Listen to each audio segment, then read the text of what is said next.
আমায় লইয়া ঘর বাঁধিতে আগে যদি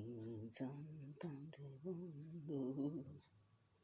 পড়বিতাম তোমার লাগে চাইব আমি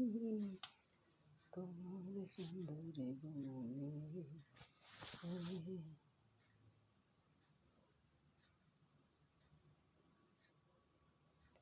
আমি যদি জানতাম বন্ধু থাকতাম তোমার সাথে রে, কিবা যদি